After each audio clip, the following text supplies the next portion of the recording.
Hello, welcome and good evening to all of you. Welcome back to our YouTube channel Sigma Gurukul.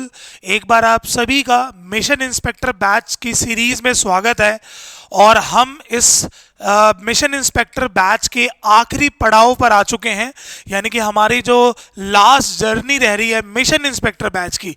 ऐसा नहीं है कि मैंने पढ़ाना छोड़ दिया होगा, लेकिन जो हम लोग मिशन इंस्पेक्टर बैच की जो हमने 100 सेट्स सॉल्व करने की बात करी थी, उसमें से आज हमारा बच्चों 81th डे अगर मैं बात करूं तो हमारा मॉक टेस्ट नंबर 81 होगा आज। और जो कि आपने साफ साफ थंबनेल में देखकर जज कर लिया होगा कि ये हमारा मेंस स्पेशल है। कौन सा स्पेशल है? मेंस।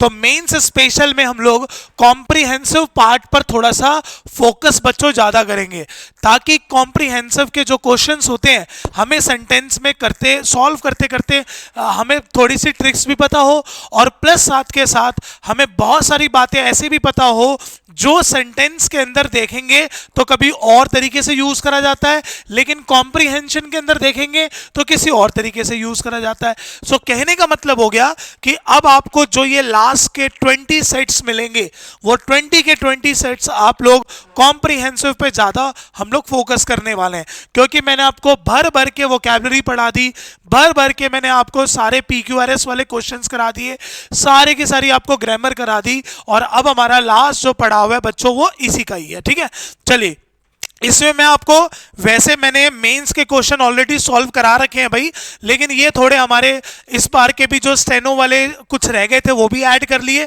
और कुछ लास्ट ईयर के जितने क्वेश्चंस थे वो भी ऐड कर लिए। ठीक है, चलो शुरू करते हैं। फर्स्ट स्टेटमेंट से आप भी मेरे साथ के साथ इसके आंसर्स देना और पढ़ो और एक एक करके इसका आंसर देने की कोशिश करो जरा। ठीक है, देखिए अगर मैं बात करूं हमारे पास सेंटेंस क्वेश्चन नंबर 1 की, तो क्वेश्चन नंबर 1 आपको साफ साफ वर्ड में लिखा हुआ है कि कॉम्प्रिहेंशन है, जो कि आप सबको पता है कॉम्प्रिहेंशन में ये हमारा क्लॉज टेस्ट का पार्ट है। किसका पार्ट है भाई? क्लॉज टेस्ट का पार्ट है। तो जरा क्लॉज टेस्ट को पढ़ने के लिए यहां से शुरू करते हैं, और ये जो फिल इन द ब्लैंक्स आप देख रहे हो, इसमें हमें इन चारों में से कोई भी एक वर्ड को यूज करना है।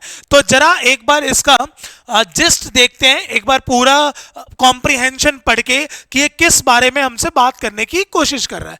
चलिए शुरू करते हैं। लिखा हुआ है, in its basic form nursing can be seen as a duty, but beyond the dash operational activities that lay the dash of our daily work। देखो आपको दो लाइन ही पढ़ के पता चल गया होगा कि स्टेटमेंट के अंदर नर्सिंग यानी कि हॉस्पिटल से रिलेटेड कुछ बात हो रही होगी, उनकी ड्यूटी से रिलेटेड कुछ बात हो रही है। तो जरा देखते हैं फर्स्ट सेंटेंस में, first fill in the blanks में क्या आ सकता है?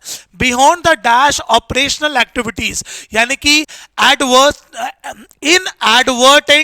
इनएडवर्टेंट, वैसे तो एडवर्टेंट पूछता तो इंटेंशनली था, और इनएडवर्टेंट पूछ रहा है तो अनइंटेंशनली हो गया।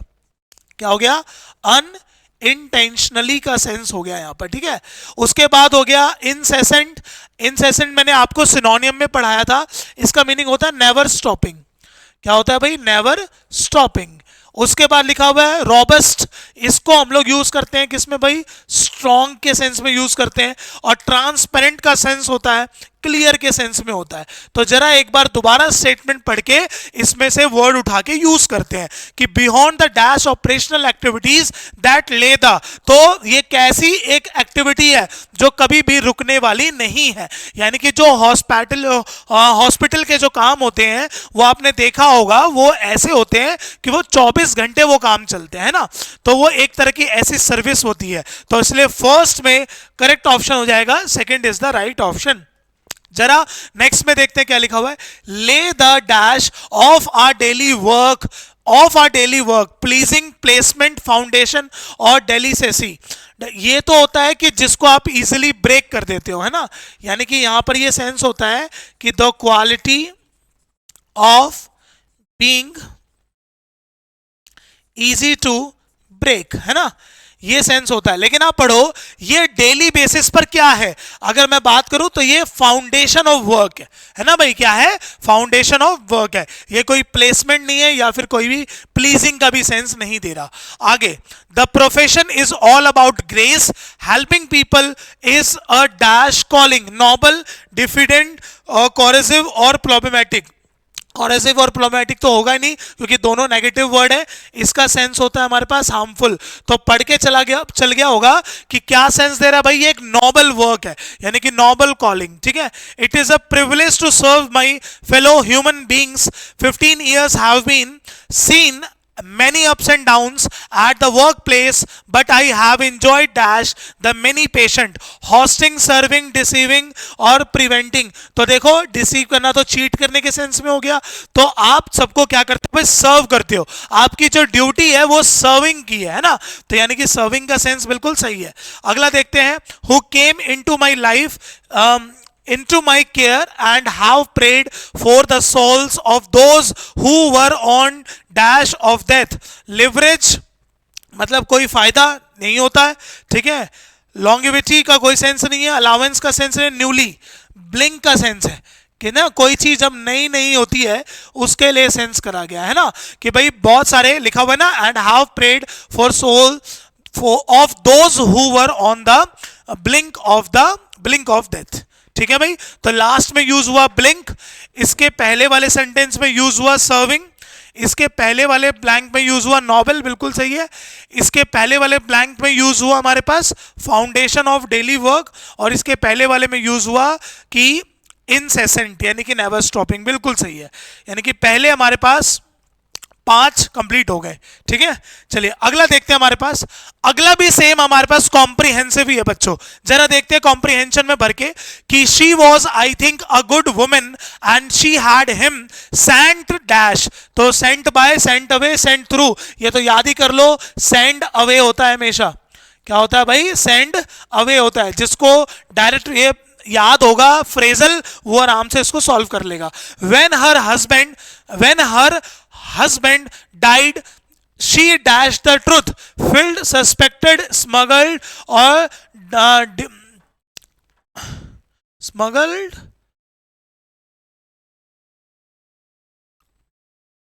when her husband died dash the, suspected हो गया ना, हाँ क्या सेंस हो गया भाई, सस्पेक्टेड, ठीक है।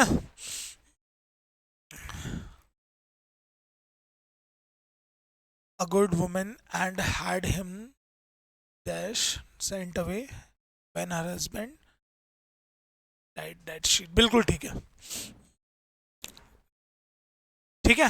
अगला देखते हैं, she dash the truth इसमें हो गया, and so to save the man and she loved and tried to destroy the dash against him, crime, time, evidence against him, यही होगा ना।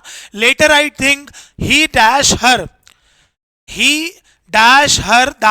killed, persuaded का सेंस आ रहा है ना, परसुएड कर रहा था उसको, that her suspicions were dash and she consented to marry him, true facts unfounded है ना, यानी कि जो उसको शक था, जो भी चीजें जी थी, जो वो मतलब इसके अगर पूरे सेंस देखे तो हमारे पास क्या है कि जो भी विमेन है, ठीक है ना, उसकी बात करी जा रही है। और आप देखो इसमें कि पूरे स्टेटमेंट में हमारे पास क्या था कि एक विमेन की बात हो रही है जो कि अपने एविडेंस में बोल रहा है ना कि उसके हस्बैंड ने वो एविडेंस को छुपाया क्योंकि वो उसे नहीं चाहता होगा, और साहब बोला हुआ है she try to destroy the, आगे लिखा हुआ है ना, शी, ये रहा, destroy the evidence against him, जो भी उसके अगेंस्ट क्या नाम है एविडेंस वगैरह थे। उसके बाद इसमें परस्यूटेड का सेंस आ रहा है, जो भी बात उसमें बोली हुई थी, ठीक है। पॉन्डर्ड का कोई सेंस नहीं है, गेस का भी कोई सेंस नहीं है, ठीक है। सस्पिशंस वर, जो भी उसको शक था, ठीक है, और अनफाउंडेड वो चीज थी इसलिए उसने शी कॉन्सेंटेड टू मैरी हिम, ठीक है। चलो अगला देखो, अगला ये नहीं है, ठीक है, अगले में PQRS है हमारे पास, देखते हैं एक बार क्या लिखा हुआ। Parts of a sentence are given below in jumbled order, arrange the parts in the correct order to form of meaning paragraph. आप सबको पता है हमारे पास ये अरेंजमेंट ऑफ सेंटेंसेस कहा जाता है बच्चों इसको। तो अरेंजमेंट ऑफ सेंटेंसेस में आपको सारे सेंटेंस इकट्ठे पढ़ लेने होते हैं ताकि आपको सेंटेंस की मीनिंग भी समझ में आए, ठीक है। जरा देखो यहां ए से पढ़ना शुरू करो और आपको सेंटेंस का सेंस भी समझ में आ जाएगा। They think there are some bitter learning experiences which over a period of time guide them to take a good path. Many successful people believe that there is no failure in anybody's life. आपको पढ़ के पता चल रहा होगा कि सी के बगल में डी आएगा कि many successful people believe that there is no failure in anybody's life. तो सी के बगल में डी ए में है, सी के बगल में डी इसमें नहीं है, सी के बगल में डी इसमें नहीं है, सी के बगल में डी इसमें नहीं है, बट इसमें और पढ़ लेते हैं। ए के बगल में बी है। they think there are some bitter learning experiences which over a period of time. बिल्कुल सही है सेंटेंस का sense, first is the correct option. चलिए आगे पढ़ते हैं क्या लिखा है। Identify the error in the given sentence and choose the sentence that rectify these error. देखते हैं जरा क्या एरर हो सकता है। I visited mall yesterday, I had unique designer shop of accessories. अब जरा देखो इसमें क्या गलती हो सकती है बच्चों। सबसे पहले मॉल से पहले आर्टिकल आना चाहिए, बिल्कुल सही है, डी ऑप्शन गलत हो गया, 3 में लिखा हुआ है। और दूसरी गलती, यूनिक से पहले आर्टिकल आना चाहिए था, तो आप पढ़ो इसमें आर्टिकल नहीं है, प्लस इसमें एन लिखा हुआ है, तो आर्टिकल जो होना चाहिए वो क्या होना चाहिए भाई, और unique. So C is the right option. अब एक बात भाई बच्चों याद रख लो ये बात कि यूनिक से पहले एन नहीं लगाया जाता, क्योंकि अगर आप इसको वाउल से सॉल्व करोगे तो इंग्लिश के वाउल से नहीं, हिंदी के वाउल से। यानी कि अगर किसी भी वर्ड की प्रोनाउंसिएशन क से ज्ञानी तक के बीच में आती है तो उसके लिए हम लोग ए लगाते हैं, और अ से लेके अंग खाली तक के बीच में आती है तो उसके लिए हम लोग एन लगाते हैं। तो जब यूनिक का साउंड आएगा तो य का आएगा, और य जो होता है वो क्या से ज्ञानी के बीच में आता है, इसलिए इसके पहले आर्टिकल ए आता है, ठीक है ना। तो यूनिक से पहले ए आएगा। चलिए अगला सेंटेंस देखते हैं। फिर से हमारे पास पैसेज है बच्चों, और एक बार पैसेज पूरा पढ़ते हैं और एक एक करके आंसर देने की कोशिश करते हैं। The students were taken on a field trip dash the museum, to the museum, for the museum, or the museum, from the museum. तो to the museum किसके लिए ट्रिप करी गई, म्यूजियम के लिए ट्रिप करी है, ठीक है। तो the curator of the museum, curator बोला जाता है जो म्यूजियम की ध्यान रखता है, ठीक है। Enlightened them dash varied information, ठीक है ना। Enlightened them dash varied information, तो विद 2 4 विद आ गया ना, with information from different periods of history. They saw the fossil remains of dinosaurs and other extinct large mammals. They learned about the importance of mountain range like dash Himalayas. A-N no article था, तो हिमालय से पहले article था आएगा भाई। They also witnessed the dash rare royal jewels. तो illustration, action, reaction और exhibition की बात कर रहे हैं ना, जहां पर डायनासोर के फॉसिल्स को रखा गया होगा, है ना। That were being displayed at the time. They saw bust of Roman emperors and replicas of famous works of art, है ना, जहां पर ये सारी चीजें रखी जाती है। they also saw the portrait of the Cleopatra who was ये एक क्या नाम है, रानी की बारे में बात हो रही है, क्वीन लिखा हुआ है ना, E1 E2 E3, ये क्या है भाई, अच्छा इन तीनों में से वर्ड बढ़ना है। She was who was a beautiful का सेंस आ रहा है, बिल्कुल सही है। इजिप्शियन, क्वीन है, क्वीन से पहले इजिप्शियन होना चाहिए ना, यानी कि डी, है ना। ब्रॉन्ज स्किन्ड इजिप्शियन क्वीन, बिल्कुल सही है, ठीक है। एग्जीबिशन का सेंस भी सही था, आर्टिकल था हिमालय से पहले सही था, विद सही था, और टू भी बिल्कुल सही था। चलिए अगला स्टेटमेंट देखेंगे भाई इसके आगे। नेक्स्ट है हमारे पास भाई, फिर से हमारे पास जो स्टेटमेंट्स हैं वो आपके पास कॉम्प्रिहेंसिव पैसेज है बच्चों, और हमें पैसेज पढ़ के आंसर देना है दोबारा से, जैसे अभी तक हमने 2 पैसेजेस के आंसर दिए। जरा पढ़ते हैं, लिखा हुआ है the modern day world is full of psychological disorders dash health mental tension best poor good और स्ट्रॉन्ग। तो पुअर बोल रहा है ना भाई, पुअर हेल्थ, क्योंकि डिसऑर्डर्स की बात कर रहा है ना। चलिए अगले में बोल रहा है mental tension and many more problems likewise the life of some people is like a mad rush from one work to another without any dash without any dash stress urgent break और filling. तो any break का sense हो गया ना, बिना किसी break के लिए हुए काम करते जा रहा है ना। Besides there are very few people in the world that care about their health more than their work और daily task. But there are ways by which we can restore our health fully, and morning walk is one of them. It can reduce the amount of health disorders and dash the physical shape. ठीक है, directorate control ruin और improve.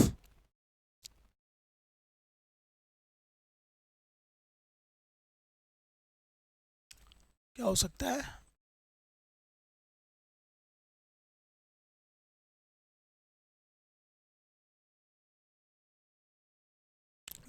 Deteriorate का तो कोई sense नहीं हो रहा. अच्छा यहां भरना था ना, ठीक है मैं वहां देखने लग गया. And dash the physical shape control ruin और इम्प्रूव. इम्प्रूव था है ना, हाँ इम्प्रूव हो रहा है ना. एक बार रुकना भाई, दोबारा देखता हूं मैं. It can reduce the amount of health disorders and improve the physical shape and state of body. बिल्कुल सही है. which protects us from many diseases besides morning walk, gives you energy, motivates you to avoid laziness, creates a positive mindset. It is good for your organs, especially the heart. It gives you time to dash your day, break, ruin, plan हो गया ना, plan your day. To sum it up, अगले में देखते हैं.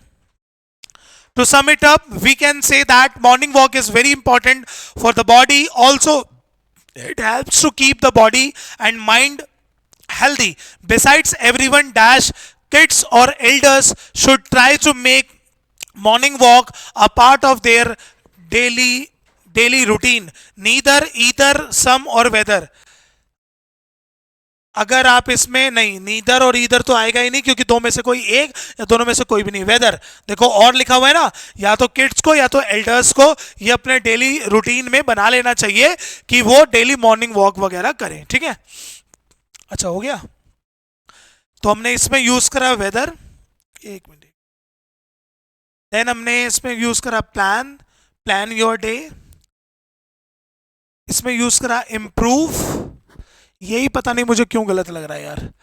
It can reduce the amount of, ठीक है, नहीं ठीक है, ये लाइन बार बार मिस हो जा रही है. इसके ऊपर था ब्रेक, एनी ब्रेक, ठीक है, और इसके ऊपर था हमारे पास पुअर हेल्थ. ठीक है, चलिए अगला देखते हैं भाई. अगले बोल रहा है parts of the following sentence are given as options, identify the grammatical error. देखते हैं. Before take this medicine you should consult a doctor. यार आप पढ़ना, ये क्या लिखा हुआ है बिफोर. हम सबको पता है बिफोर क्या होती है भाई, एक प्रीपोजिशन, और प्रीपोजिशन के जस्ट बगल में हमेशा आईएनजी की फॉर्म आता है, एक्शन होती है. तो भाई तो बिफोर टेकिंग यानी कि किस पोर्शन में गलती हो जाएगी भाई, ए में गलती हो जाएगी. राइट, चलिए अगले में देखते हैं क्या लिखा हुआ है. Select the most appropriate option to substitute the underline word. देखते हैं सेइंग समथिंग यहां पर सही है कि गलत है. She was too startled at first saying something but finally she blunted out the truth. क्या हो जाएगा भाई, देखो सेइंग की जगह पे टू से, सेइंग और से, ये पढ़ना भाई. क्या लिखा है, टू स्टार्टल्ड, तो टू के साथ आपने पढ़ा है ना, टू आता है, टू के साथ टू आता है ना, तो टू से एनीथिंग. और नेगेटिव का भी मतलब इसका जो सेंस आता है वो थोड़ा सा नेगेटिव के सेंस में आता है. अगला देखते हैं. Select the most appropriate option. देखते हैं. This visit will not interfere dash our plans, into, with, at और फ्रॉम. इंटरफेयर अपने साथ प्रीपोजिशन कौन सी फॉलो करता है भाई, विद. ठीक है, फिक्स प्रीपोजिशन है. कौन सी फॉलो करता है, विद. चलिए तो भाई हमने यहां पर अपना मेंस स्पेशल के ज्यादातर जो पॉइंट्स देखे वो हमारे क्लॉज टेस्ट से रिलेटेड थे, जो कि हमारा सारा का सारा था कॉम्प्रिहेंशन बेस्ड. ठीक है, वैसे ही मैं नेक्स्ट क्लास में कुछ एक पर्टिकुलर पॉइंट उठा के जो मेंस में सबसे ज्यादा पूछा जाता है उसी हिसाब से मैं आपको इसके क्वेश्चंस कराऊंगा. अब आप सभी बच्चे जो भी, अब आपका लास्ट टाइम बिल्कुल आएगी, आपको पता 10 दिन रह गए हैं भाई पढ़ाई के लिए. मैं कोई आपको गुरु मंत्र नहीं दूंगा, बस यही कहूंगा कि आप जो मॉक टेस्ट लगा रहे हो, अगर आप 2 लगा रहे हो तो 3 कर दो, 3 लगा रहे हो तो 4 कर दो, 4 लगा रहे हो तो 6 कर दो. मतलब थोड़े जो मॉक टेस्ट हैं उनको आप अपने टाइमली उसको बढ़ा दो बस, ठीक है। चलिए मिलते हैं नेक्स्ट क्लास में। जय हिंद, जय भारत। आप लोग अपनी पढ़ाई करिए, अपना ध्यान रखिए।